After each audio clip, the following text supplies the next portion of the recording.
35 ஆண்டுகளாக பல டாக்டர்களை உருவாக்கிய பிரகாஷ் இன்ஸ்டிடியூட்டின் நீட் ரிப்பீட்டர்ஸ் கோர்ஸ், டே ஸ்காலர்ஸ் மற்றும் ரெசிடென்ஷியல் புரோகிராம். உங்கள் வெற்றியை உறுதி செய்யுங்கள். குறிப்பாக இவர் நடத்தக்கூடிய எழுச்சி உரை நடந்து கொண்டு ஒரு பீக்ல நல்ல ஸ்பீச் கொடுத்துட்டு இருக்கும்போது இன்ட்ராக்ட் பண்ற மாதிரி குறுக்க வர்ற மாதிரி எல்லாம் பண்றாங்க. அப்படிங்கும்பொழுது அதுல சந்தேகப்படக்கூடிய அளவிற்கு காரண காரியங்கள் இருப்பதால் தான் அவர் அந்த கொஞ்சம் உச்சமா கோவப்பட்டதுக்கு வருத்தப்பட்டதுக்கும் காரணம். ஆனா வன்முறை எப்படி நீங்க சொல்ல முடியும்? எப்படி வன்முறையா எடுத்துக்க முடியும்? டிரைவர் பேஷண்ட் ஆயிடுவாருங்கிறது வன்முறை. டிரைவரா இருந்தா தானே, அது ஆம்புலன்ஸ் டிரைவரா இருந்தா நீங்க பேசுறது கரெக்ட். அவர் இல்ல நான் என்ன சொல்றேன், ஆம்புலன்ஸ் டிரைவர் பேட்டி கொடுத்தான்னு நீங்க சொல்றீங்க. ஓகே, இன்னொரு பக்கம் அரசாங்கத்திலிருந்து ஒரு கடிதம் வெளியிட்டு இருக்காங்க, இந்த ஆம்புலன்ஸ் ஓட்டுநர்கள் அமைப்புல இருந்து கடிதம் கொடுத்த மாதிரி. அந்த கடிதம் போலி என்று செயலாளரே விளக்கம் கொடுத்திருக்காரு. பிபின் அப்படிங்கிறவர் பேட்டி கொடுத்திருக்காரு. அவர் அது மட்டும் இல்லாம ஒரு குறிப்பிட்ட தொலைக்காட்சிக்கு போன் பண்ணி என்னுடைய லெட்டர் பேட்ல கொடுத்திருக்கிற கடிதம் எங்களுடையது அல்ல, இது போலியாக தயாரிக்கப்பட்டது.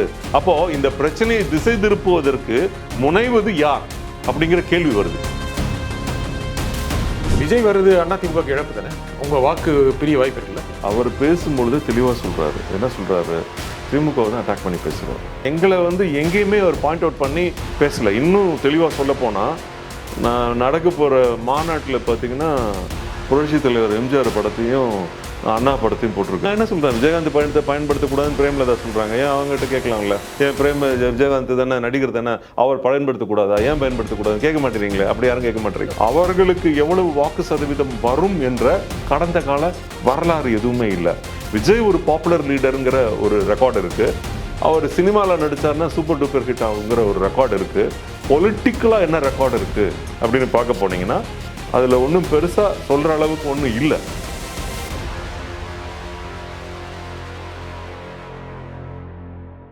ஐம்பதுக்கும் மேற்பட்ட உலக நாடுகளில் 100 கோடிக்கும் அதிகமான ஆகாயம் தமிழ் பார்வையாளர்களுக்கு பேரன்பும் திருநன்றி. வணக்கம் ஆகாயம் நண்பர்களே. திரு எடப்பாடி பழனிசாமியின் கூட்டங்களில் ஆம்புலன்ஸ் இடையூறு செய்கிறதா, பின்னணி என்ன, இதை பற்றி பேசுவதற்காக அதிமுகவின் திரு ரவி குழந்தைவேல் இங்கே வந்திருக்கிறார். வணக்கம் திரு ரவி குழந்தை. வணக்கம்.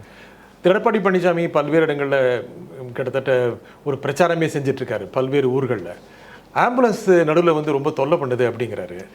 ஆம்புலன்ஸ் வரக்கூடாதா? ஆம்புலன்ஸ் வரக்கூடாதுன்னு சொல்லலை.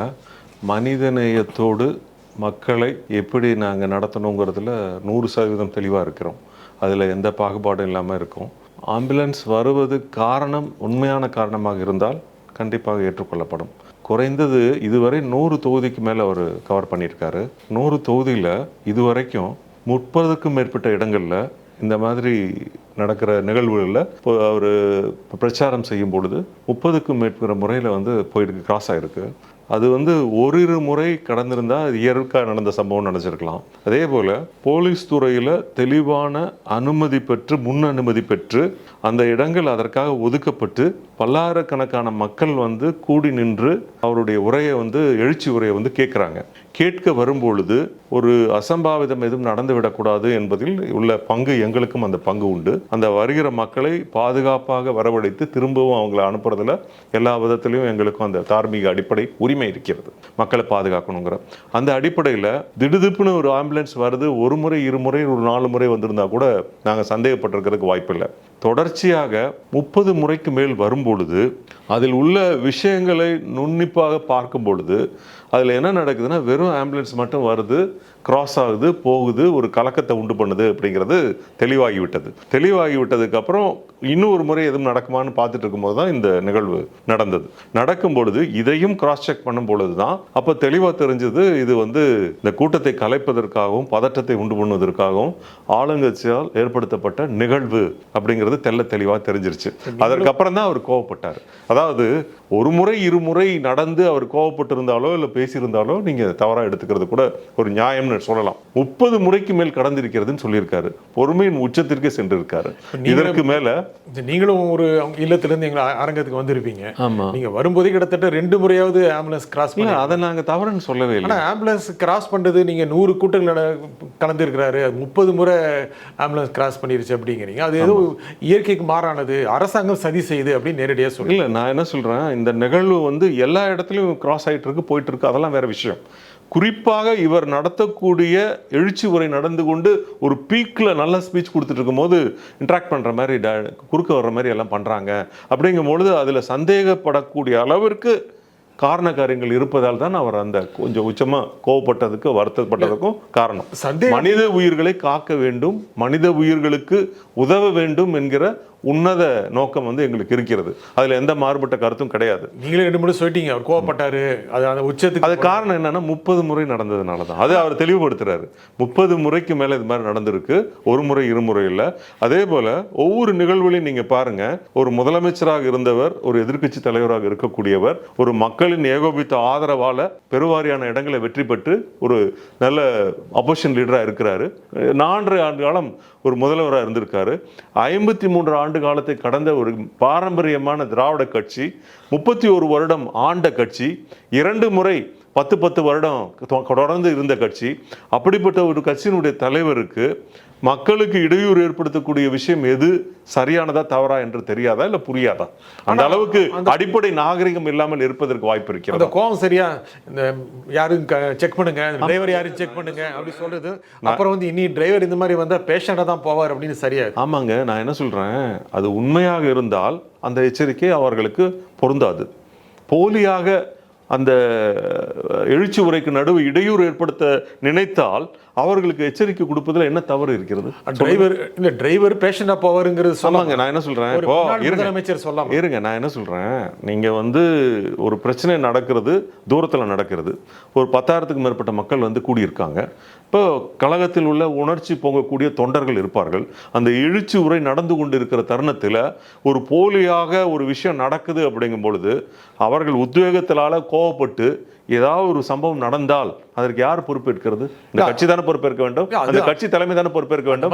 அப்படி ஒரு நிகழ்வு நிகழக்கூடாது என்பதை எச்சரிக்கும் விதத்தில் தான் அதை சொல்லியிருக்கிறார். ஒருவேளை 30 முறை அதை கவனிக்கணும்.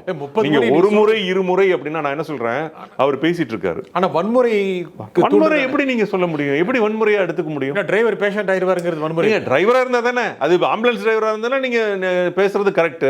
அவர் இல்ல, நான் என்ன சொல்றேன், ஆம்புலன்ஸ் டிரைவர் பேட்டி கொடுத்தான்னு நீங்க சொல்றீங்க, ஓகே. இன்னொரு பக்கம் அரசாங்கத்திலிருந்து ஒரு கடிதம் வெளியிட்டு இருக்காங்க, இந்த மாதிரி அமைப்புல இருந்து, இந்த ஆம்புலன்ஸ் ஓட்டுநர்கள் அமைப்புல இருந்து கடிதம் கொடுத்த மாதிரி. அந்த கடிதம் போலி என்று அந்த செயலாளரே வந்து விளக்கம் கொடுத்திருக்காரு. பிபின் அப்படிங்கிறவர் பேட்டி கொடுத்திருக்காரு. அவர் அது மட்டும் இல்லாம ஒரு குறிப்பிட்ட தொலைக்காட்சிக்கு ஃபோன் பண்ணி, என்னுடைய லெட்டர் பேட்ல கொடுத்திருக்கிற கடிதம் வந்து எங்களுடையது அல்ல, இது போலியாக தயாரிக்கப்பட்டது. அப்போ இந்த பிரச்சனையை திசை திருப்புவதற்கு முனைவது யார் அப்படிங்கிற கேள்வி வருது. அந்த கேள்விக்கு பின்னால் இருக்கிறவர்கள் யார்? ஆளும் கட்சியாக தான் இருக்க முடியும். வேற யார் இருக்க முடியும்? இப்போ ஒன்று ஆளுங்கட்சி, ஒன்னொன்று எதிர்கட்சி. எதிர்கட்சியாக இருக்கிற நாங்கள் வந்து எழுச்சி உரை பண்ணிட்டு இருக்கிறோம். எழுச்சி உரை பண்ணி மக்கள் திரண்டு வந்து அதை கேட்டு ரசித்து அரசாங்கத்துக்கு எதிராக குரல் எழுப்பும் பொழுது அவர்களுக்கு இயற்கையாக வரக்கூடிய நடுக்கத்தின் காரணமாக இந்த ஒரு இடையூறுகளை ஏற்படுத்தி கொண்டிருக்கிறார்கள் என்பது தெள்ளத் தெளிவாக அவர்கள் கொடுத்த போலியான லெட்டர் பேட்ல இருந்து வந்த செய்திகள் மூலமாக தெளிவாகிறது. இதற்கு நடுவே அது போலியா இல்லையா என்பதற்கு அந்த துறையை சார்ந்த செயலாளர் வந்து பிபின்கிறவர் திருநெல்வேலியிலிருந்து போன் பண்ணி பேசுறாரு, பேட்டி கொடுக்கிறாரு, இதை மறுக்கிறாரு. இது நாங்க கொடுக்கல போலியான்னு. நான் என்ன கேட்கிறேன், பிரச்சனை உண்மையாகவே இருக்கும் பட்சத்தில் போலியாக இந்த கடிதம் கொடுக்க வேண்டிய அவசியம் யாருக்கு ஏற்பட்டது? அந்த கடிதத்தை கொடுத்த நபர் யார்? நீங்கள் இதை கேட்கும் போது இப்ப எடப்பாடி அவர்கள் கோவப்பட்டு பேசினது வன்முறை தூண்டுகிற மாதிரி இருக்குங்கிறீங்க. அப்ப ஒரு கடிதம் வந்து போலியாக கொடுத்து இந்த விஷயத்தை திசை திருப்பி எங்கள் மீது பிரச்சனையை திருப்புவதற்கு முயல்கிறவர் யார்? அந்த கருப்பு ஆடு யார் அப்படிங்கிறத நீங்க வெளிப்படுத்தினீங்கன்னா அந்த பிரச்சனைக்கு உண்டான காரணகர்த்தா யாரு, அதற்குரிய ஹீரோ யாருன்னு தெரிஞ்சிட போகுது. ஆம்புலன்ஸ் வரக்கூடாதான் நான் கேட்டேன். வரக்கூடாது நான் சொல்லவே இல்லை, தாராளமாக வரட்டும், ஆம்புலன்ஸ் வரட்டும், தாராளமாக வரட்டும். ஆம்புலன்ஸ் வருவதற்கு எந்த தடையுமே கிடையாது. ஆம்புலன்ஸ் திட்டமிட்டு உள்ளே நுழைக்கப்படுகிறது, எழுச்சி உரை உச்சத்தில் இருக்கும் போது இடையூறு செய்யப்படுகிறது சொல்றீங்க. அதை நான் ஏற்கவும் இல்லை மறுக்கவும் இல்லை. நான் வந்து நீங்க உங்களுக்கு குற்றச்சாட்டு அவங்க இல்லைங்கிறாங்க. ஆனா ஒரு முன்னாள் முதலமைச்சர் இந்த மாதிரி ஒரு டிரைவர் வந்தானா அவர் பேஷண்டா போவாரு அப்படின்னு சொல்றது அப்படிங்கிறது இப்ப அந்த டிரைவர் எச்சரிக்கிறது தானே. இல்ல, ஒரு ஆம்புலன்ஸின் டிரைவராக இருந்திருந்தால் அவருக்கு அந்த எச்சரிக்கை கொடுக்கப்பட்டிருந்தால் அது தவறு. ஆம்புலன்ஸுக்குள்ள ஒரு திட்டமிடப்பட்ட ஒரு குண்டரையில் ஒரு சதி செய்யக்கூடிய ஒரு ரவுடியோ வைத்து அனுப்பி ஒரு அசம்பாவத்தை நடத்துவதற்கு முன்மாதிரியாக இதை செயல்படுத்த முயற்சி செய்திருந்தால் அவரை எச்சரிப்பதில் எந்த தவறும் இல்லை. அவர் யார் என்பது இதுவரை நிரூபிக்கப்படவில்லை. சரியா? அதற்கு நடுவில் ஏன் பேஷண்ட் இல்லை வெறும் வண்டி போகுது அப்படின்னா அங்கே புக் பண்ணியிருக்காங்க வந்திருக்காங்க அப்படின்னு சொல்றாங்க. அப்போ நான் என்ன சொல்றேன், இதையெல்லாம் தெரிந்து நடக்கிற செயலா இல்லை தெரியாமல் நடக்கிற செயலான்றது எப்படி எடுத்துக்க முடியும்? ஒரு போலீஸ் வந்து அதற்கு பாதுகாப்பு கொடுக்கிறது, அதே நேரத்தில் அந்த இடத்திற்கு அனுமதி கொடுக்கிறார்கள். அந்த அனுமதி கொடுத்து நடத்தப்படுகிற பெருந்திரளாக இருக்கக்கூடிய மக்கள் இருக்கக்கூடிய இடத்தில் இது போன்ற ஒரு இடையூறு ஏற்படுத்தினால் அங்கு பிரச்சனைகள் வருவதற்கோ தள்ளுமுள்ளு ஏற்படுவதற்கோ அவர்கள் மீது இவர்கள் போகிற அவசரத்தில் காலில் ஏற்றி செல்வதற்கோ இல்லை மேலே ஏற்றி செல்வதற்கோ எவ்வளவு விஷயங்கள் நடப்பதற்கு வாய்ப்பு இருக்கிறது. அதாவது ஆம்புலன்ஸ் வந்து தலகால் புரியாம போறாங்க, பயங்கர ஸ்பீட்ல போறாங்க, உயிரை காப்பாத்ததான், அதை நான் தவறா சொல்லல. அதே நேரத்தில் எதிரே வரும் நல்லா இருக்கக்கூடியவங்க மேல ஒருத்தர் மேல இடிச்சிட்டாலோ இல்லை காயப்படுத்திட்டாலோ அதுவும் தவறு தானே.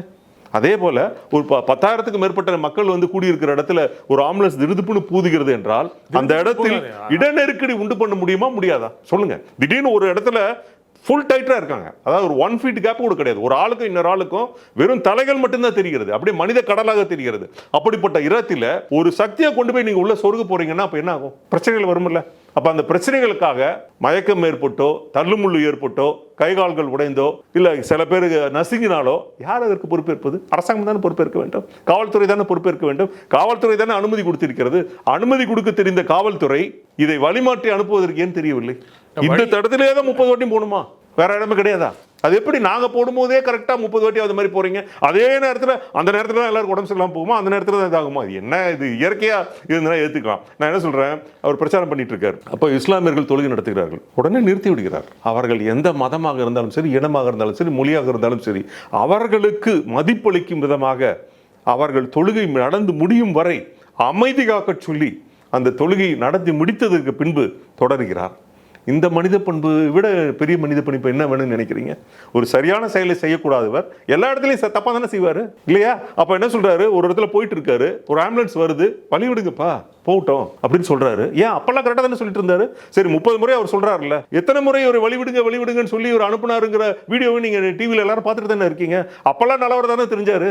எப்ப கோவப்படுறாரு? 30வது முறை நடக்கும்போது தானே கோவப்படுறாரு. அப்ப 30வது நடக்கும்போது ஒரு தகவல் அவருக்கு எட்டி இருப்பதனால தான் அந்த உச்சத்துக்கு போகிறாரு அப்படிங்கிறது ஏன் புரிதல் நம்ம எடுத்துக்கூடாது? தகவல் இருக்குங்கிறீங்க? கண்டிப்பா இருக்கு. வேணும்னே பண்றாங்கிறது நான் என்ன சொல்றேன், லெட்டர் பேட் அவங்க கொடுத்துருக்காங்க நீங்க சொல்றீங்கல்ல, அந்த லெட்டர் பேட் போலின்னு நிரூபிச்சாச்சு இல்ல.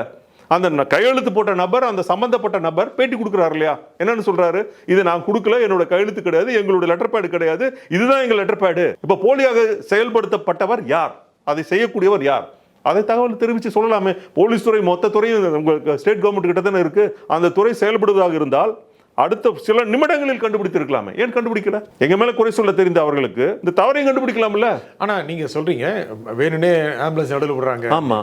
ஆனா இது அதிமுக முக்கியமாக பொதுச் செயலாளர் அவங்களுடைய மதிப்பு குறைவதற்கு, பொது வெளியில மதிப்பு குறைவதற்கு காரணம் எப்படி? பொது வெளியில மதிப்பு, அதாவது ஒரு எதிர்க்கட்சியை வந்து செயல்பட விடாமல் மக்களுக்கு சொல்ல வேண்டிய விஷயங்களை தடுத்து நிறுத்துவதன் மூலமாக தங்களுடைய ஆட்சியின் மீது சுமத்தப்பட்ட களங்கத்தில் இருந்து தப்பித்துக் கொள்ளலாம், திசை திருப்பலாம் என்ற எண்ணத்தில் ஏவி விடப்பட்டது என்பதை நிரூபிக்கும் பட்சத்தில் அவர்களால் அதை தாங்கிக் கொள்ள முடியாமல் திசை திருப்ப முயல்கிறார்கள். மீண்டும் இதற்கு நடுவே ஹெல்த் மினிஸ்டர் எச்சரிக்கை பண்றாரு. என்னன்னு, ஒரு சிஎம்மா இருந்தவர், ஒரு எதிர்க்கட்சி தலைவருக்கு இதெல்லாம் தெரியாதா, நாகரிகம் தெரியாது? ஏங்க, எங்களுக்கெல்லாம் நாகரிகம் தெரிஞ்சதுனால தானே 29 வாட்டி கம்முன்னு இருந்துட்டு 30வது வாட்டி கேட்கிறோம்.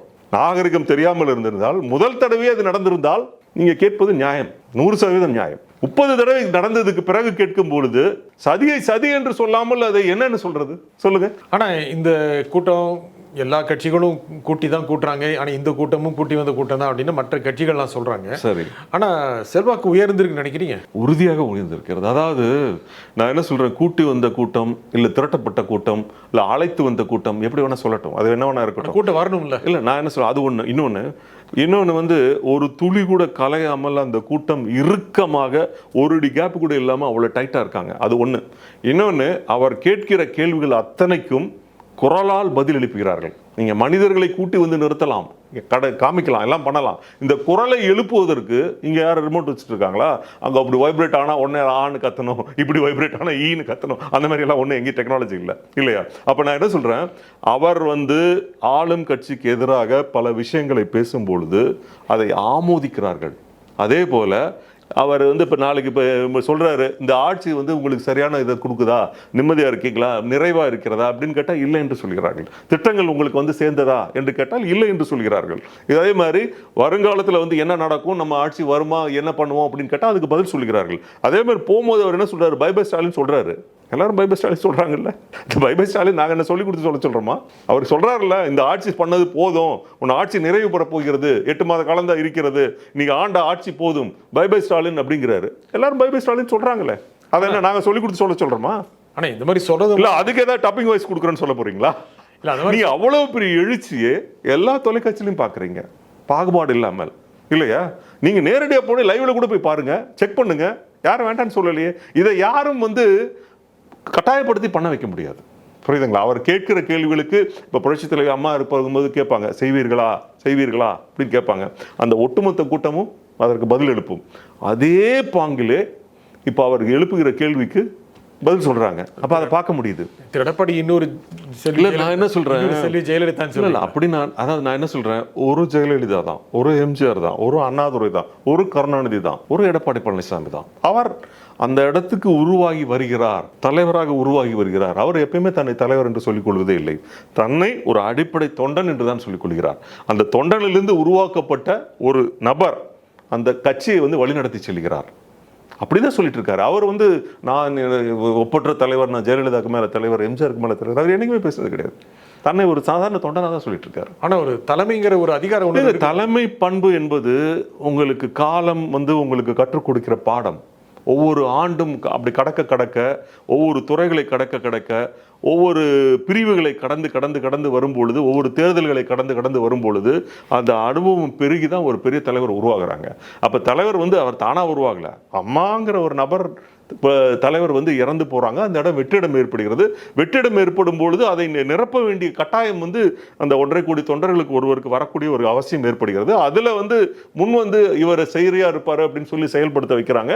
அவரை எடுத்துக்கிட்டு 4.5 வருடம் சிறப்பாக ஆட்சி பண்ணுறாரு. ஆனால் ஒரு தலைவராக தான் பக்கத்தில் இருக்கிற தம்பிதுரையும் பேச விடலை, நீங்கள் ஏன் அப்படி நினைக்கிறீங்க? அதாவது அவர் வந்து சீஃப் கெஸ்ட்னு வச்சுக்கோங்க, அவர் தான் வந்து கட்சியினுடைய தலைவர், பொதுச் செயலாளர் அவர் தான் இல்லையா? அப்படி இருக்கும் பொழுது அவர் உரையாற்றுவதற்கு தான் அந்த நிகழ்வு செயல்படுத்தப்பட்டிருக்கிறது. பத்திரிகையாளர் கேட்குறேன், இல்லை பத்திரிகையாளர் கேட்கும்போது நான் என்ன சொல்கிறேன், அவர் தான் ஸ்பீச் கொடுத்துருக்காரு, அவர் தான் இது பண்ணிட்டு இருக்காரு, சரிங்களா? அது அவர் ரெப்ரசென்ட் பண்ணி பேசும் பொழுது அவருடைய உரை தான் முன்னிருந்து இது பண்ணணும். அதுதான் ஒரு நாகரிகம், சபை நாகரிகம். நம்ம வந்து அவர் தவறாக செய்கிறாரு, இவர் சரியா அப்படி நான் குறிப்பிட விரும்பலை. அவர் ஒரு மூத்த தலைவர், தம்பிதுரை அண்ணனை பொறுத்த வரைக்கும் அவர் ஒரு மூத்த தலைவர் தான், நாங்கள் இல்லைன்னு சொல்லலை. நானும் குழந்தையிலேருந்து பார்த்துட்டு இருக்கேன் அவரை. 84 நாடாளுமன்ற உறுப்பினராக இருக்கும்பொழுது எங்கள் அப்பா வந்து பார்லிமெண்ட் குழு தலைவராக இருந்தார், அவர் துணை சபாநாயகராக இருந்தார். அப்போ இருந்து நான் பார்த்துட்டு தான் இருக்கேன், சரிங்களா? அதனால் நமக்கு தெரியாத விஷயம் ஒன்றும் கிடையாது. அதனால் அவர் பேசும்பொழுது அவர் சில கருத்துக்களை சொல்ல வருகிறார், இவர் ஒரு கருத்துக்களை சொல்ல வரும்பொழுது தேவையில்லாத குழப்பமோ ஒரு பதட்டமோ ஏற்படக்கூடாது என்பதற்காக ஆனால் இருங்கண்ணே நான் பேசுகிறேன் அப்படிங்கிறார். அவர் இதில் என்ன இருக்குது, இது ஒரு கொலீக்ஸ் தானே அவங்க. அவரை போய் நீங்கள் எப்படி அநாகரிகமாக நடந்ததாகவோ இல்லை அவரை போய் இன்சல்ட் பண்ணதோ அப்படியெல்லாம் ஒன்றுமே கிடையாது. இயல்பா வந்து நான் பேசுறேன்னு சொல்றதுல என்ன தவறு இருக்கு? அது இயல்பா சொல்லல, அப்படி என்னங்க வேற எப்படிங்க? ஏங்க நான் என்ன சொல்றேன், ஒரு 50 வருடத்திற்கு மேல ஒரு நட்பு உள்ளவர்கள் இப்படி கையை தொட்டு பேசுறது தவறா? அதை தவறுன்னு எடுத்துக்க முடியுமா? சொல்லுங்க. அப்ப என்னதான் பண்ணணும்? எதுவுமே பண்ணக்கூடாதுங்கிறீங்களா? நான் என்ன சொல்றேன், சிறப்புரை நிகழ்த்துவதற்கு ஒருத்தரை அழைக்கிறீங்க, பக்கத்தில் இருக்கவங்க எல்லாரும் பேசிட்டு இருக்காங்க, இல்லை எதிர்த்து இருக்கவங்க எல்லாரும் பேசிட்டே இருக்காங்க. அப்ப அந்த சிறப்புரை நிகழ்த்துவருடைய ஸ்பீச் எப்படி அவங்களுக்கு சென்றடையும்? அவர்கிட்ட நீங்க கேள்வி கேட்கறதுக்கு தானே அவரை கூப்பிட்டுருக்கீங்க, இவர்கிட்ட கேள்வி கேட்கற கூப்பிடல. இல்லை தம்பிதுரை அண்ணனோ இல்லை மீதி இருக்கிற வீரமணி அண்ணனோ வேற யாரையோ கூப்பிட்டு அவங்களை கேள்வி கேட்கறதுக்காக நீங்க கூப்பிடல. இவர் தான் சிறப்பு உரையாற்ற வந்திருக்காரு, அவர்கிட்ட தான் இன்ட்ராக்ட் பண்றீங்க. இன்ட்ராக்ட் பண்ணும்போது அவர்கிட்ட கேள்வி கேட்குறீங்க, அதுக்கு அவர் சொன்னாதான் சிறப்பு. அவர்கிட்ட கேட்குறாங்க, மைத்ரேயன் போயிட்டாரு, உட்கட்சி விவகாரம். மைத்ரேயன் வந்து பேசிக்கலாக பிஜேபியிலிருந்து வந்தவர், சரிங்களா? இன்னும் ஒரு தகவல், ஒரு உன்னதமான தகவலை சொல்கிறேன். மைத்ரேயன் அதிமுகவுக்கு வருவதற்கு மூல காரணமாக இருந்தது நானும் எங்கள் அப்பாவும் தான். அவர் வந்து ஆக்சுவலி மருத்துவர், கேன்சர் ட்ரீட்மெண்ட்டில் வந்து ஸ்பெஷலைஸ்டாக ராய் மெமோரியல் ஹாஸ்பிட்டல் தேனம்பேட்டில் ஒர்க் பண்ணிட்டு இருந்தார். அங்கே தான் எனக்கும் ஆஃபீஸ் இருந்தது, டெய்லி அவரை சந்திக்கிற வாய்ப்பு இருந்தது. தினம் நான் பார்க்கும்போது என்னுடைய மதருக்கு வந்து அவர் ட்ரீட்மெண்ட் பண்ணிட்டு இருந்தார், கேன்சர் ட்ரீட்மெண்ட் பண்ணிட்டு இருந்தார். அப்போ நான் தினம் வந்து அவரை பார்க்கக்கூடிய சூழ்நிலையில் நீங்கள் ஒரு அறிவார்ந்தவராக இருக்கீங்க, நீங்கள் அம்மாவோட சேர்ந்து கட்சி பணியாற்றினா நல்லாயிருக்கும், அதிமுகவுக்கு வாங்கன்னு அழைச்சிருக்கேன். இதற்கு நடுவே என்னுடைய தந்தை வந்து 93-96 சிறப்பு பிரதிநிதியாக புதுடெல்லியில் நியமிக்கப்பட்ட பொழுது அவரிடம் நான் சொல்லி இவரை அம்மாவுக்கு அறிமுகப்படுத்தி அவர் மூலமாக உள்ள என்ட்ரி ஆனவர் தான் மைத்ரேயன். அதனால நமக்கு அதுல பங்கு இருக்கு. 2000 தான் ஆமா, அதுக்கப்புறம் வராரு. பட் நான் அவர் அறிமுகப்படுத்தி அம்மாட்ட ரெக்கமெண்ட் பண்ணதெல்லாம் அந்த டைம்ல பண்ணியிருக்கோம். எங்களுடைய பங்கு அதுல கொஞ்சம் இருக்கு. கண்டிப்பா கேட்டபோது அது உட்கட்சி விவகாரம் அப்படின்னு சொல்லிட்டு. கண்டிப்பாங்க. நான் என்ன சொல்றேன், நிறைய பேர் போயிட்டே இருக்காங்களா? 3 முறை அவர் ராஜ்யசபா உறுப்பினராக இருந்திருக்காரு. அவர் அதிமுகவில் என்ன பணியாற்றி இருக்காரு சொல்லுங்க? ஒரு கிளை செயலாளராக இருந்திருக்காரா, இல்லை என்னவா இருந்திருக்காரு, என்ன பொறுப்பில் இருந்திருக்காரு? பிஜேபியிலிருந்து வந்தார், ஒரு டாக்டரு, ஸ்பெஷலிஸ்ட்டு, ஒரு கேன்சர் ஸ்பெஷலிஸ்ட் டாக்டர், அதெல்லாம் ஒத்துக்கிறோம். இல்லை அறிவுபூர்வமானவர், அதெல்லாம் ஒத்துக்கிறோம். திறமையாக பேசக்கூடியவர், ஆங்கிலத்தில் சிறப்பாக உரையாற்றுவார், அதெல்லாம் ஒத்துக்கிறோம், இல்லைன்னு சொல்லலை. ஆனால் உங்களுக்கு வழங்கப்பட்ட காலம் 18 ஆண்டுகள், கிட்டத்தட்ட 6 வருஷமா பார்த்தீங்கன்னா 18 ஆண்டுகள் நீங்கள் இருந்திருக்கீங்க. 18 ஆண்டுக்கு அப்புறம் நான் மகிழ்ச்சியாக இல்லைன்னா நீ இதுக்கு மேலே எப்படி மகிழ்ச்சியாக வச்சிருக்க முடியும் சொல்லுங்க? அம்மா இருக்க வரைக்கும் உங்களை ராஜ்யசபா தானே வச்சுட்டு இருந்தாங்க. இப்போ இன்னொரு மித்தவங்களுக்கு எல்லாருக்கும் வாய்ப்பு கொடுக்கணும் இல்லையா? ஒருத்தருக்கே வாய்ப்பு கொடுத்துட்டே இருக்க முடியாது இல்லையா? 18 வருடம் இருந்திருக்காரு. அவரை இது வரைக்கும் கௌரவமாக தான் நடத்தி இருக்கிறோம். இது வரைக்கும் எந்த இடத்துலையும் ஒரு தரக்குறைவாக நடத்தினதா லாஸ் தானே? என்னங்க? இல்லை, அவர் போகும்போது எத்தனை பேர் கூட்டிகிட்டு போனார்? யாருமே போலியே கூட. அவர் தனியாக தானே போனார், யாருமே போலியே. அதாவது அவருடைய அறிவாற்றலுக்கு நாங்கள் ஒரு உயர்ந்த மரியாதை கொடுத்து, மதிப்பு கொடுத்து, பதவி கொடுத்து நல்ல இடத்துல உட்கார வச்சுருந்தோம். இன்னைக்கு போய் டிஎம்கேல சேர்ந்துருக்காரு. அவர் வந்தது பேசிக்கலாக ஆர்எஸ்எஸ்லேருந்து, இதுலேருந்து, பிஜேபியிலேருந்து வந்தார். அதிமுக அதை பொருட்படுத்தாமல் அவர் அறிவுக்கு வாய்ப்பு கொடுத்து பயன்படுத்தணுங்கிற மாதிரி தான் நாங்கள் பண்ணணும். இவ்வளோ ஹானர் பண்ணி 18 வருடம் பதவியில் கொடுத்து ஒரு 10 பைசா செலவு இல்லாமல் அவர் எலெக்ஷன் நிற்காமல் தேர்ந்தெடுக்கப்பட்ட மெம்பர்களால் தேர்ந்தெடுக்கப்பட்டு தான் ராஜ்யசபா உறுப்பினராக போயிருக்காரு. இப்போ இதுக்கு மேலே வேறு என்ன பண்ணணும்னு நீங்கள் நினைக்கிறீங்க சொல்லுங்கள்? ஆனால் அது உட்கட்சி விவகாரமாக நான் இல்லை. கண்டிப்பாக உட்கட்சி விவகாரம் தான். நான் என்ன சொல்கிறேன், அவருக்கு ஏதாவது பிரச்சனை இருந்ததுன்னா எடப்பாடி அண்ணன் அவர்களை நேரடியாக சந்தித்து பார்ப்பதற்கு 100% வாய்ப்பு இருக்கிறது. அதை நான் மகிழ்ச்சியாக இல்லைன்னா நீங்கள் என்ன மகிழ்ச்சியாக இல்லை? ஏன் மகிழ்ச்சியாக? அதிமுக எதிர்காலமே இல்லைன்னு ஏன் நான் என்ன கேட்குறேன், ஒரு தலைவராக போயிட்டு அன்வர் ராஜா போனார், மைத்ராவும் இருங்க. அன்வர் ராஜா முதல்ல தலைமை என்ன முடிவெடுக்கிறதோ அந்த தலைமை முடிவுக்கு கட்டுப்பட்டவர் தான் ஒரு நல்ல தொண்டர். சரிங்களா? பிஜேபியோடு உறவு வைக்கிறது எனக்கு பிடிக்கவில்லை. உங்களுக்கு பிடிக்கலைங்கிறதுக்காக 1.5 கோடி பேருக்கு 1.5 கோடி விருப்பம் இருக்கும். அதுக்காக கட்சி அந்த மாதிரி 1.5 கோடி முடிவு எடுக்க முடியுமா? கண்டிப்பாக எடுக்க முடியாது. அதே போல் அவர் நீங்கள் எந்த மதத்தை சேர்ந்தவராக இருங்கள், எந்த இனத்தை சேர்ந்தவராக இருங்கள், ஆனால் உறுப்பினராகவும் ஒரு பொறுப்பான பதவியிலும் இருக்கக்கூடிய நீங்கள் கட்சி என்ன நினைக்கிறது, கட்சி என்ன விரும்புகிறது, கட்சி என்ன செய்ய சொல்லுகிறது, அதை மட்டும்தான் நீங்கள் செய்ய வேண்டும். அந்த இடத்துல பெரிய தலைவர்லாம் போயிட்டு இருக்கிறது பலவீனம் தான். இல்லை, அவர் தன்னை ஒரு இனத்தின் இதாக தானே பிரதிபலிப்பாக காமிக்கணும்னு நினைக்கிறார். அது எப்படி நம்ம ஏற்றுக்க முடியும் சொல்லுங்க? ஒரு கட்சியோட உறவில் இருக்கும். பார்லிமெண்ட்ல போய் இவர் என்னென்ன பேசினாருங்கிறத நீங்களாம் பார்த்துருப்பீங்களா? மோடியை பற்றி எவ்வளோ கேவலமாக பேசினார். ஒரு நாடாளுமன்ற உறுப்பினராக இருந்து, படித்தவராக இருந்து, பண்பாளராக இருந்து, திராவிட கழகத்திலேருந்து வந்தவராக இருந்துட்டு கட்சியோட நிலைப்பாடு என்னவோ அதை நீங்கள் பிரதிபலிப்பதற்கு தான் உங்களுக்கு அந்த உரிமை இருக்கிறது. தனிப்பட்ட மனிதராக இருந்து நீங்கள் உறுப்பினராக இல்லாமல் இருந்தீங்கன்னா நீங்கள் என்ன வேணால் பேசலாம், உங்களை யாரும் கேள்வி கேட்க முடியாது. ஒரு கூட்டணியில் இருக்கக்கூடிய கட்சியில் இருந்து கொண்டு, ஒரு உயர்ந்த பொறுப்பில் இருந்து கொண்டு பார்லிமெண்ட்டில் இவர் எவ்வளோ கேவலமாக பேசினார், அதெல்லாம் நாங்கள் சகிச்சுக்கிட்டு பேசாமல் மன்னிச்சு தானே விட்டோம். அப்போ ஒன்றும் தண்டிக்கலையே சொல்லுங்க? அளவுக்கு அதிகமாக தவறு செய்யும் பொழுது எப்படிங்க பேசாமல் இருக்க முடியும்? இன்னும் நிறைய தலைவர்கள் போகிறதுக்கு தயாராக இருக்காங்க. நான் என்ன சொல்கிறேங்க, எந்த தலைவர்களை நம்பி இந்த கட்சி இல்லை, தொண்டர்களை நம்பி தான் கட்சி இருக்கிறது. சரியா? அந்த தொண்டர்களிலிருந்து உருவானவர்கள் தான் அந்த தலைவர்கள். இந்த தலைவர்கள் வானத்திலிருந்து யாரும் குதித்து வரவில்லை, இந்த தொண்டர்களிலிருந்து உருவானவங்க தான். இந்த தொண்டர்கள் யாரை விரும்புகிறார்களோ அவர்கள் தலைவர்களாக வருகிறார்கள். அந்த தலைவர்கள் வழிநடத்தி செல்கிறார்கள். திரு எடப்பாடி சொல்றாரு கூட்டணி இன்னும் பலமா இருக்கும். 4 மாசம் சொல்லிட்டு இருக்காரு, ஒன்றும் பலமே ஆகலையே. இல்லை, நான் என்ன சொல்றேன், அடுத்த ஆண்டு வரப்போகிற தேர்தலுக்கு இப்பொழுதே நீங்க கூட்டணி கணக்கை நீங்க போட்டு காமிக்கணும்னு அவசியமே கிடையாது. ஒரு மாதத்திற்கு முன்பு ஏப்ரல் நீங்க தானே கூட்டணி போட்டு காமிச்சீங்க. இப்போ ஏப்ரல் பாஜகவோட சரிங்க இருக்கட்டும். So what? அதனால என்ன? இப்போ அதிமுக தனித்து நின்றதுங்கிறதுக்கு சரித்திரம் இருக்கிறது. திமுக அந்த சரித்திரம் இருக்கிறதா? திமுக அந்த சரித்திரம் கிடையாது. இப்ப பிஜேபியோட கூட்டணி வைத்திருக்கிறோம், பிஜேபியோட கூட்டணி வச்சிருக்கோம், நாங்க ஓப்பனா டிக்ளேர் பண்றோம், இல்லைன்னு ஒண்ணு சொல்லலையே. அதே போல நாளை இப்போ ஒரு 3 மாதம் 4 மாதம் கழித்தோ இல்ல தேர்தலுக்கு 1 மாதம் நெருக்கத்திலேயோ ஒரு 10 கட்சி வருது, 5 கட்சி சேருது. ஏன் வருதுன்னு, எதுக்கு வருதுன்னு யாரும் கேள்வி கேட்க முடியுமா? இல்ல இந்த கால நிர்ணயத்துக்குள்ளதான் நீங்க இவங்களை சேர்க்கணும், இவங்க கூட்டணி பேசணும் அப்படிங்கிற ஏதாவது கட்டாயம் இருக்கா? அப்படியெல்லாம் கிடையாது. கூட்டணி வருமா? 100% வரும். நிச்சயமாக 2026 மிக பெரும்பான்மையோடு, தனித்தன்மையோடு அதிமுக ஆட்சி அமைக்கும். எடப்பாடி அண்ணன் அவர்கள் முதலமைச்சராக தமிழ்நாட்டை ஆழ்வார். அதில் எந்த மாறுபட்ட கருத்தும் தேவையே இல்லை. திமுக பலமா இருக்குல்ல, அணி பலமா இருக்கு. எங்க அணி தான் பலமா இருக்கு, திமுக பலமா இருக்குங்கிறது நீங்களே ஒத்துக்கல. திமுக பலமா இருக்குன்னு சொன்னீங்க, அடுத்த வார்த்தை என்ன சொன்னீங்க? அணி பலமா இருக்குங்கிறீங்க. அப்ப என்னன்னா திமுக பக்கத்துல வர்றவங்களை மேல கையை போட்டுட்டு தான் நீங்க நடக்கிற லெவல் இருக்கீங்க. நீங்க தனியா நடக்கிற லெவல் இல்ல. நாங்க தனியா நடக்கிற லெவல்ல ஸ்ட்ராங்கா இருக்கோம். இதோட கூட்டணி சேர்ந்தோம்னா இன்னும் மிக ஸ்ட்ராங்கா இருப்போம். திமுக ஒரு அணியா கிட்டத்தட்ட நான் என்ன சொல்ல, அதே நேரத்தில் திமுக அணியில் இருக்கக்கூடிய கூட்டணியில் இருக்கக்கூடிய கழக குரல்கள் வெளியே பலமாக ஒலித்துக் கொண்டிருக்கிறது. வெளியே வர மாட்டாங்க. திருமாவளவன்ல இருந்து சிபிஐல இருந்து மீது இருக்க கட்சிகள் அத்தனை பேருமே, வேல்முருகன்ல இருந்து எல்லாருமே திமுகக்கு எதிரான கருத்துக்களை வெளிப்படையாக தெரிவிச்சிட்டு இருக்காங்க. இதற்கு அப்புறமும் திமுக ஸ்ட்ராங்கா இருக்குன்னா இப்போ உங்களை நீங்களே ஏமாத்திக்கிற மாதிரி தான் அர்த்தம். உள்ளதான் இருக்காங்க, வெளியே இல்லையே. உள்ள இருக்காங்க. இந்த சென்ஸ் எலெக்ஷனுக்கு இன்னும் டைம் இருக்கு. அது வரைக்கும் இருக்கலாம், அதுக்கு முன்னால வரலாம், பின்னால கூட வரலாம். ஆனா உங்க கூட வர வாய்ப்பு இல்லை. ஏன் வர முடியாதுன்னு நீங்க நினைக்கிறீங்க? பிஜேபி இருக்கீங்க நீங்க. நான் என்ன சொல்றேங்க, என்ன வேணா எப்ப வேணா எப்படி வேணா பிஜேபி இருக்க மாட்டேங்கிறீங்க. அப்படி நான் சொல்லல. இப்ப நீங்க சொன்னது தெரியுது. நான் சொல்லல.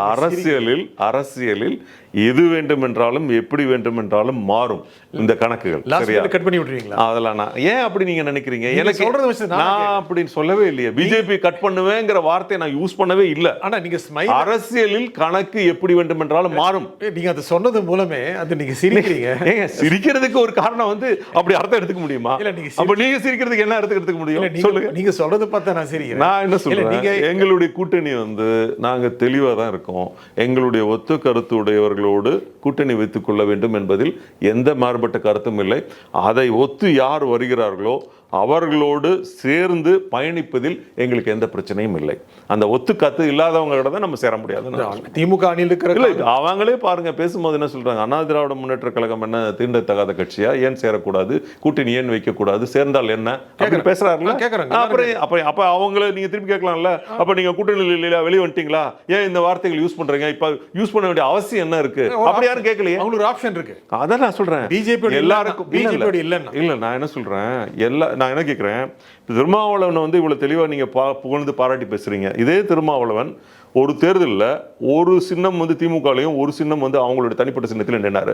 ஒரே கட்சி ஒரே தேர்தல், இரண்டு சின்னம், இரண்டு வேறு கருத்து உள்ள விஷயத்த அதை திணிக்கிறாங்க. அப்ப ஏன் நீங்க அவங்களை கேள்வி கேட்கல? அப்ப என்ன பெரிய பாலிசி, என்ன பாலிசி இருக்கு உங்களுக்கு? ஒரே தேர்தல், இரண்டு சின்னம், ஒரே கட்சியை சேர்ந்த உதயசூரி எதுக்கு? அதுக்கு என்ன இதுவரைக்கும் என்ன எக்ஸ்பிளேஷன் கொடுத்துருக்கீங்க? வெற்றி வாய்ப்பு. என்ன வெற்றி வாய்ப்பு? அப்ப உங்களுக்கு உங்க மேல நம்பிக்கை இல்லையா?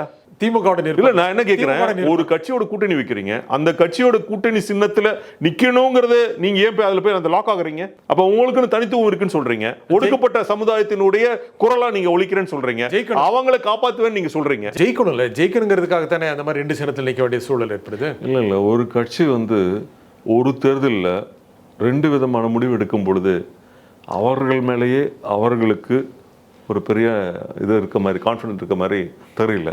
அந்த நிலைப்பாடு மிக கேவலமான நிலைப்பாடாக என்னை பொறுத்தவரை தனிப்பட்ட முறையில் நான் சொல்லுகிறேன். ஏன்னா ஒரு கட்சி ஏன் அந்த மாதிரி ஒரு ஆஸ்லேஷன் மூடில் இருக்கீங்க? உங்களால் ஏன் அது ஒரு தெளிவான முடிவு எடுக்க முடியல? நீங்கள் ஒடுக்கப்பட்ட மக்களை காப்பாற்றணும்னு நினைக்கிறீங்க.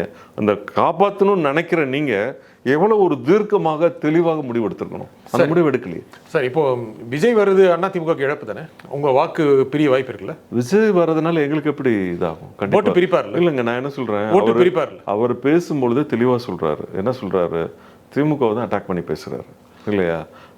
அதனால் எங்களை எங்கேயுமே அவர் பாயிண்ட் அவுட் பண்ணி பேசலை. இன்னும் தெளிவாக சொல்ல போனால், நான் நடக்க போகிற மாநாட்டில் பார்த்தீங்கன்னா புரட்சி தலைவர் எம்ஜிஆர் படத்தையும் அண்ணா படத்தையும் போட்டிருக்காரு. அப்போது எங்களை பற்றி பேசுவதற்கோ இல்லை எங்களுக்கு எதிரான கருத்தை தெரிவிப்பதற்கோ எங்களுக்கு எதிரானவர் என்று கூறுவதற்கோ எங்கேயாவது ஒரு 0.1% அதான் இருக்கு. அந்த 67-77 சொல்றதுக்காக நீங்க 67 77 இல்ல 87 97 எல்லா கதையும் சொல்லுங்க, அதெல்லாம் நாங்க வேண்டாம்னு சொல்லல. அது எல்லா உரிமையும் உங்களுக்கு இருக்கு. சரித்திரத்தை தெளிவாக புரிந்து கொண்டு நீங்கள் பேசினீர்கள் என்றால் அதை ஏற்றுக்கொள்ளலாம். நான் இல்லைன்னு சொல்லவே இல்லை. சரியா? எல்லாருக்கும் 67 தெரியும், 77 தெரியும், 87 தெரியும். 77 புரட்சி தலைவர் ஆட்சி பிடித்தது, 72 ஆரம்பித்த 5 வருடத்துக்குள்ள 77 ஆட்சியை பிடித்தது, 87 மறைந்தது, 87க்கு அப்புறம் புரட்சி தலைவர் அம்மா டேக் ஓவர் பண்ணி எடுத்தது. எல்லாருக்கும் அந்த அரசியல் தெரியும், யாரும் தெரியாமலாம் இல்லை. நான் என்ன சொல்றேன், அதெல்லாம் ஓகே. நீங்க புரட்சி தலைவர் படத்தை நீங்க உபயோகப்படுத்துறீங்க. இதுக்கு முன்னால நீங்க என்னென்ன தலைவர்களை காமிச்சிங்க? இப்போ எப்போ திடீர்னு அண்ணாவுக்கு வந்தீங்க, அண்ணாவுக்கு அடுத்த ஸ்டெப்பு இப்போ புரட்சி தலைவருக்கு வந்திருக்கீங்க இல்லையா? புரட்சி தலைவர் எங்களுக்கு உண்டான சொத்து.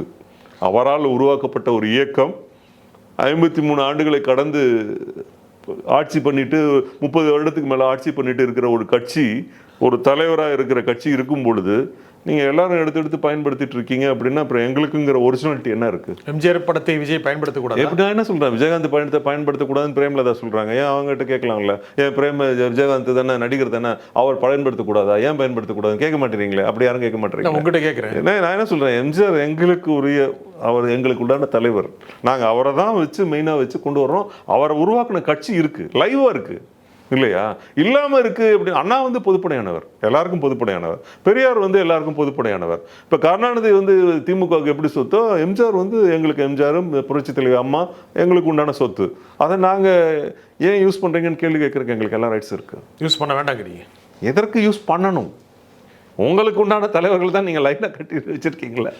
எங்கள் தலைவர் எதுக்கு நீங்கள் யூஸ் பண்ணணும் சொல்லுங்கள்? இல்லை, அந்த இயரை சொல்கிறதுக்காக சொல்கிறது. இயர் என்ன சொல்லிட்டு போங்க, அதை பற்றி இல்லை. நீங்கள் என்ட்ரன்ஸ்லேயே என்ன வச்சுருக்காங்கன்னு பாருங்கள். சமீபத்தில் இந்த புகைப்படங்களில் விஜய் ஃபோட்டோ இருக்கிறது, பின்னால் ஒரு பக்கம் அண்ணா இருக்கார், ஒரு பக்கம் எம்ஜிஆர் இருக்கார். அப்போ எதை நோக்கி நீங்கள் போயிட்டு இருக்கீங்க? இல்லை, எல்லா வாக்குகளையும் சேர்த்து கவரை பார்க்குறாரு. எல்லா வாக்குன்னா அப்போ கருணாநிதி போட்டுக்கோங்க, விஜயகாந்த் போட்டுக்கோங்க, எல்லாரும் படம் போட்டுக்கோங்க, கம்யூனிஸ்ட் தலைவர்கள் தாப்பாண்டியிலேருந்து எல்லாரும் போட்டோ போடுங்க. ஏன் போட வேண்டாங்கிறீங்க? மல்டி பார்ட்டியாக போட்டுக்குங்க, ஒன்றும் பிரச்சனை இல்லையே, இல்லையா? ஆனால் ஓட்டு பிரிப்பார்ல அவர். கண்டிப்பாக எங்கள் ஓட்டு பிரிக்கிறதுக்கு வாய்ப்பே இல்லை. திமுகவுடைய வாக்குகளை அதிகம் பிரிப்பார் என்பதுதான் நிதர்சனமான உண்மை. அவருடைய தாக்குதல்கள் எல்லாம் நேரடியாக திமுகவை தான் தாக்குது. விஜய் அதிமுக கூட்டணி வர வாய்ப்பு இருக்கா? நடக்கலாம், வாய்ப்பு இருக்கிறது. அதில் என்ன தவறு இருக்கிறது? என்ன தவறு இல்லையா? எந்த தவறும் இல்லை. தவறு நான் சொல்லலை. நடக்கலாம், வாய்ப்பு இருக்கிறது. என்ன சொல்கிறேன், இவர் வந்து ஒரு ஒப்பற்ற தலைவராக எல்லாராலும் ஏற்றுக்கொள்ளப்படுகிறார். எல்லாரும் விரும்பக்கூடிய இயல்பான மனிதராக இருக்கிறார். எடப்பாடி அவர்கள். அவர்கிட்ட வந்து பெரிய லீடர்ஷிப் அப்படிங்கிற மாதிரி ஒரு தலைக்கணமோ இல்லை இதுவோ அந்த மாதிரிலாம் கிடையாது. இயல்பாக பழகக்கூடிய ஒரு சாதாரண நபர் போல தான் அவர் இருக்கிறார். புரியுதுங்களா? அப்படிப்பட்ட ஒரு தலைவரோடு கூட்டணி வைப்பதில் எந்த கட்சிக்கும் கருத்து வேறுபாடு இருப்பதற்கு வாய்ப்பே இல்லை. எது வேணாலும் அவர் தான் முதலமைச்சர், விஜய் தான் முதலமைச்சர். யாரு அப்படி நாங்கள் ஒத்துக்கல. நாங்கள் யாரும் போய் இன்னொருத்தங்க முதலமைச்சர்னு சொல்லி அந்த கட்சியை போய் இது பண்ண வேண்டிய அவசியம் எங்களுக்கு இல்லை. எங்கள் கட்சி ஆண்ட கட்சி, சரித்திரம் இருக்கிறது. நிறைய இடம் கேட்குறாரு. இடம் கேட்டால் அது பேசி தீர்வு பண்ணி தான் அப்புறம் கொடுக்கணும். அதாவது நான் என்ன கேட்குறேன், புதிதாக தொடங்கப்பட்ட கட்சி, அந்த புதிதாக தொடங்கப்பட்ட கட்சியில் எத்தனை நபர்கள் வேட்பாளருக்கு தகுதி உடையவர்களாக, அந்த வாக்குகளை பெறக்கூடிய தகுதி உடையவர்களாக இருப்பார்கள் என்பதை முதல்ல அவங்க கணக்கு பண்ணணும். அங்கே எம்எல்ஏ கேண்டிடேட் இல்லைங்கிறீங்க? அப்படி நான் சொல்லலை. இதுக்கு முன்னால் அவர்கள் தேர்தலை சந்திக்கவே இல்லை. அதே போல் அவர்களுக்கு எவ்வளவு வாக்கு சதவீதம் வரும் என்ற கடந்த கால வரலாறு எதுவுமே இல்லை. விஜய் ஒரு பாப்புலர் லீடருங்கிற ஒரு ரெக்கார்டு இருக்குது. அவர் சினிமாவில் நடித்தார்னா சூப்பர் டூப்பர் ஹிட் ஆகுங்கிற ஒரு ரெக்கார்டு இருக்குது. பொலிட்டிக்கலாக என்ன ரெக்கார்டு இருக்குது அப்படின்னு பார்க்க போனீங்கன்னா அதில் ஒன்றும் பெருசாக சொல்கிற அளவுக்கு ஒன்றும் இல்லை. இனிமேல் தான் வரப்போகிற தேர்தலில் அவருடைய சதவீதங்கள், இப்போ விஜயகாந்த் வரும்பொழுது எவ்வளோ வருவார்னு எல்லாரும் பேசிகிட்டு இருந்தோம். அப்புறம் ஒரு காலகட்டத்துக்கு பிறகு ஒரு 10%, 12% மேலெல்லாம் அவர் இது பண்ணினார். அதற்கப்புறம் விஜயகாந்த் மறைவுக்கு அப்புறம் அந்த சதவீதங்கள் குறைந்து வந்தது இல்லையா? இதெல்லாம் வந்து நம்ம கையில் கிடையாது கண்ட்ரோல் பண்ணுறதுக்கு. அதே கட்சி, அதே தலைவர், அந்த மறைவுக்கு பின்பு ஏற்பட்ட இதெல்லாம் இருக்குது. அதுபோல் இவர் வந்து நாளைக்கு எலெக்ஷனில் நின்று அந்த பர்சன்டேஜ் வாங்கினா தான், ப்ரூவன் ரெக்கார்டாக இருந்தால் தான் நம்ம எதுவுமே பதில் சொல்ல முடியும். அதனால் வரப்போகிற தேர்தல் தான் அவருக்கு ஃபஸ்ட்டு தேர்தல். அப்புறம் இனிமேல் எப்படி அதை டிசைட் பண்ண முடியும்? தேர்தல் வந்ததுக்கப்புறம் தான் டிசைட் பண்ண முடியும். இந்த நிகழ்ச்சியில் கருத்தை குறிப்பிட்ட ரவி குழந்தை மிக்க நன்றி. மிக்க நன்றி. மீண்டும் ஒரு நிகழ்ச்சியை சந்திப்போம். நன்றி, வணக்கம். 35 ஆண்டுகளாக பல டாக்டர்களை உருவாக்கிய பிரகாஷ் இன்ஸ்டிடியூட்டின் நீட் ரிப்பீட்டர்ஸ் கோர்ஸ், டே ஸ்காலர்ஸ் மற்றும் ரெசிடென்ஷியல் ப்ரோக்ராம். உங்கள் வெற்றியை உறுதி செய்யுங்கள்.